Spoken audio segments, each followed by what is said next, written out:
સુરતની રેલવે પોલીસને વળી મહત્વની સફળતા। રેલવે પ્લેટફોર્મ પરથી ચોરાયેલો લાખો રૂપિયાના દાગીના શોધી કઢાયા। રેલવે પર ભીખ માંગવાનું કામ કરતા પતિ પત્નીએ બાળકોને ચોરીના રવાડે ચડાવ્યા હતા। પતિ પત્નીએ નાના બાળકો પાસે ચોરી કરાવી હતી। બાળકો પકડાય તો પોલીસ ન પકડે તે માટે ચોરી કરાવતા હતા। ગત 16 તારીખે વૃદ્ધ દંપતીનું સોનાના દાગીના ભરેલું પર્સ ચોરી કર્યું। પર્સમાં 15.50 લાખના દાગીના ચોરી કરીને ભાગી છૂટ્યા। રેલવે પોલીસ અને એલસીબી દ્વારા ગુનો ડિટેક્ટ કરવામાં આવ્યો। બંને પતિ પત્નીની રેલવે પોલીસ દ્વારા ધરપકડ કરવામાં આવી। આરોપી દ્વારા અન્ય માણસને સોનું વેચવામાં આવ્યું હતું। રેલવે પોલીસે 15.50 લાખના દાગીના રિકવર કરીને તપાસ હાથ ધરી। સુરત રેલવે પોલીસ સ્ટેશન ખાતે ગઈ 16મી તારીખે ચોરીનો બનાવ નોંધવામાં આવેલો હતો।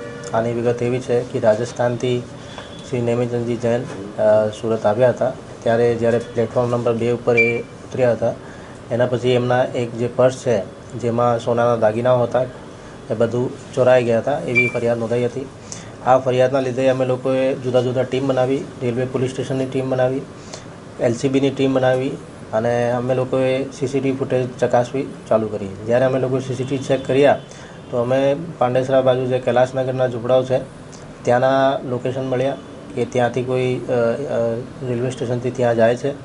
જ્યાં પણ ઝૂંપડા બધા ખાલી હતા તો અમે લોકો ત્યાં જે ગાર્બેજ છે એમાં ચેક કર્યું તો અમને કંઈ ક્લુ મળ્યું કે મહારાષ્ટ્રના બુલઢાણા ખાતે એ લોકોએ હંગામી અથવા કાયમી રીતે રહેતા હોય છે।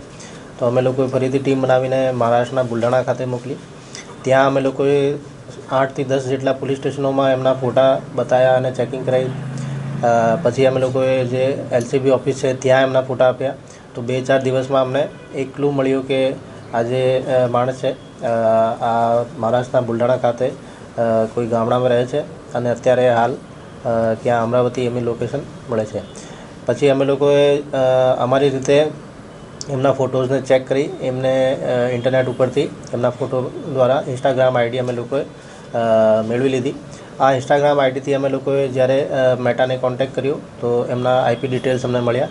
આઈપી ડિટેલનો આઈપીડીઆર એનાલિસિસ કરીને એમના જે મોબાઈલ નંબર છે એ અમને મળી ગયા। એ મોબાઈલ નંબરનો અમે વધુ લોકેશન અને સીડીઆર કઢાવીને અમરાવતીથી જ્યારે એ લોકો હતા ત્યાંથી એમને ટ્રેક કરતા હતા અને જ્યારે ફરીથી એ લોકો સુરતમાં ચોરી કરવા આવ્યા ત્યારે અમને એ લોકોને ઝડપી પાડ્યા।